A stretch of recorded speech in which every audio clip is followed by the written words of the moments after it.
From your breaking news and weather authority on Fox Rochester, this is 13 WHAM News at 10. The 52nd annual St. Josaphat's Ukrainian Festival kicking off tonight. The continuing war in Ukraine still fresh in the minds of many people there. Now they kind of got used to the war, and they got used to what's going on in the whole Ukraine, and that's really sad for us to hear. Ukraine says in a week it's captured almost as much Russian land as Russian forces took in Ukraine in just the last 7 months.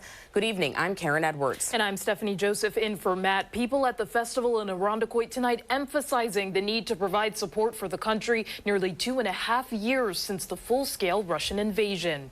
13 WHAM's Daniel Finkelstein was there and spoke to guests and volunteers working to provide that support. Daniel. Good evening to both of you. For those I spoke to, the festival here at home is a poignant reminder of friends and family still fighting thousands of miles away. As hundreds gather for a Rochester tradition behind St. Josaphat's Ukrainian Catholic Church, Irene Liko Smith is reminded of friends and family on the other side of the globe. It's a matter of being out there, telling everybody what's going on, making sure people understand that the war is going on. Innocent people are dying every day.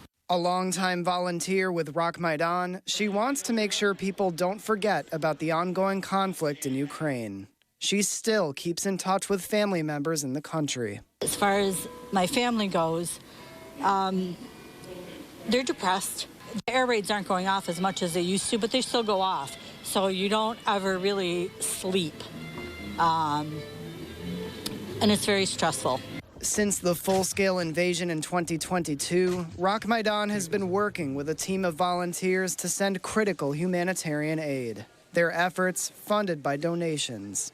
So every dollar that is donated is either helping to pay for a shipping container, or it's helping to pay for medical tactical backpacks that we send to hospitals, we send to orphanages, whatever, wherever it's needed. Tim Sukenko remembering his friends and family in the country as well, at least one of whom is missing.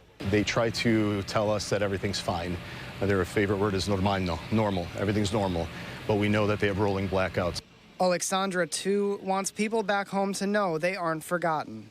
And when I see the news from some of the regions where I have my friends, I immediately text them, and if I don't hear from them in the first couple of minutes, I just start worried that hopefully nothing happened to them. RocMaidan continues seeking donations and volunteer support to send shipping containers of supplies back to Ukraine. The festival will continue until August 18th at St. Josaphat's Ukrainian Catholic Church on Ridge Road. Karen?